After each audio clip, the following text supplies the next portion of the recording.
Hello friends, കൊടൈക്കനാലിലെ രണ്ടാമത്തെ ദിവസമാണ്. രാവിലെ ഹോട്ടലിൽ ഉറക്കമൊക്കെ എണീച്ച് നിൽക്കുവാണ് ഞാൻ. എന്ത് ചെയ്യണമെന്നറിയാൻ വയ്യാതെ നേരെ ഞങ്ങൾ ഗുണ കേവിലേക്ക് പോയി കേട്ടോ. ശരിക്കും പറഞ്ഞാൽ ഇതിപ്പോൾ പോയിട്ട് വന്നിട്ട് കുറേ ദിവസമായി. ശരിക്കും വീഡിയോ ഇടുന്നത് കുറച്ച് ലേറ്റായിട്ടാണ്. വന്നിട്ട് പനിയും കാര്യങ്ങളും ഒക്കെ ആയി കുറച്ച് ഷോക്കായിരുന്നു. നമ്മൾ ഗുണ കേവിൽ ചെന്നപ്പോഴത്തേക്കും നല്ല മഴയായി കേട്ടോ. കൊടൈക്കനാൽ ഫുള്ള് നല്ല മഴയായിരുന്നു. പിന്നെ ഞങ്ങൾ അവിടുന്ന് റെയിൻ കോട്ടൊക്കെ വാങ്ങിച്ച് എല്ലാവർക്കും റെയിൻ കോട്ടൊക്കെ ഇട്ടിട്ടാണ് ചെന്നത്. പക്ഷേ ഗുണ കേവ് കുറച്ചുകൂടെയൊക്കെ എക്സ്പ്ലോർ ചെയ്ത് കുറച്ചുകൂടി വീഡിയോസും ഫോട്ടോസും ഒക്കെ എടുക്കണമെന്ന് വിചാരിച്ചതാണ്. പക്ഷേ ഒന്നും നടന്നില്ല. അപ്പോഴത്തേക്ക് ഭയങ്കര മഴയായി. പിന്നെ ജസ്റ്റ് അവിടെയൊക്കെ കറങ്ങി തിരിഞ്ഞ് അപ്പം കുറച്ച് കോളേജ് പിള്ളേരൊക്കെ വന്ന് അവരൊന്നും കുടയോ അല്ലെങ്കിൽ റെയിൻ കോട്ടോ ഒന്നും യൂസ് ചെയ്യാതെ അവിടെയൊക്കെ നിന്നിട്ട് ഫോട്ടോസൊക്കെ എടുക്കുന്നത്.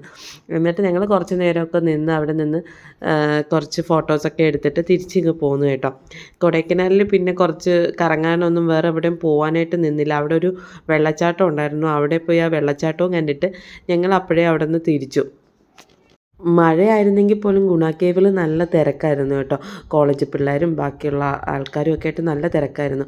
അത് കഴിഞ്ഞ് ഞങ്ങൾ വരുന്ന വഴി കമ്പം തേനി ഭാഗത്ത് ഇതുപോലെ മുന്തിരി വാങ്ങാനായിട്ട് വണ്ടി നിർത്തിയതാണ്. അപ്പോൾ അവിടെ മുന്തിരിങ്ങ എല്ലാം പൂത്ത് നിൽപ്പുണ്ടായിരുന്നു. അങ്ങനെ മുന്തിരിത്തോട്ടത്തിൽ ഇറങ്ങി കുറച്ച് ഫോട്ടോസൊക്കെ എടുത്തു. അതിന് ശേഷം ഞങ്ങൾ നേരെ പാഞ്ചാലിമേട് എന്നുള്ള സ്ഥലത്തേക്ക് വന്നു.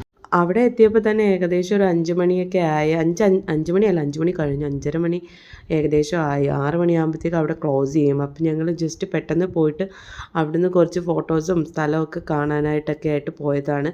നല്ല സൈറ്റ് വ്യൂയിങ് ഉള്ള സ്ഥലമായിരുന്നു കേട്ടോ.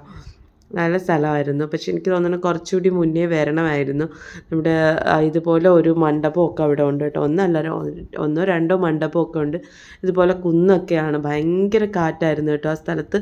ഭയങ്കര കാറ്റെന്ന് വെച്ച് കഴിഞ്ഞാൽ നമുക്ക് നിൽക്കാൻ പറ്റാത്ത രീതിയിൽ പറന്ന് പോകുന്ന തരത്തിലുള്ള കാറ്റായിരുന്നു. കുന്നിൻ്റെ മുകളിലല്ലേ, അതുകൊണ്ട് നല്ല വൈകുന്നേരവും ആയതുകൊണ്ട് നല്ല കാറ്റായിരുന്നു. അതുപോലെ നല്ല തിരക്കും ഉണ്ടായിരുന്നു. ഒരുപാട് ആൾക്കാരുണ്ടായിരുന്നു അവിടെ. കുറച്ചിങ്ങനെ നടന്ന് കയറണം കുന്നിൽ. കല്യാണിക്കാണെങ്കിൽ ഇതിലെ ക്ഷീണമൊക്കെ കാരണം കല്യാണിക്ക് ഭയങ്കര കുരുത്തക്കേടുമായിരുന്നു ആ സമയത്ത്. പിന്നെ ഞങ്ങൾ കുറച്ച് നേരം അവിടെ സ്പെൻഡ് ചെയ്തോളൂ. അതിന് ശേഷം ഞങ്ങളിങ്ങ് പോരാമെന്ന് വിചാരിച്ചു. കാരണം ക്ലോസ് ആവാനും സമയമായി. ഞങ്ങൾ ഇറങ്ങിയപ്പോഴത്തേക്കും ഏകദേശമൊക്കെ അവർ അടയ്ക്കാറായി. അപ്പോൾ നിങ്ങൾക്ക് എൻ്റെ വീഡിയോസ് ഇഷ്ടപ്പെടുകയാണെങ്കിൽ ഷെയർ ചെയ്യുക, ലൈക്ക് ചെയ്യുക.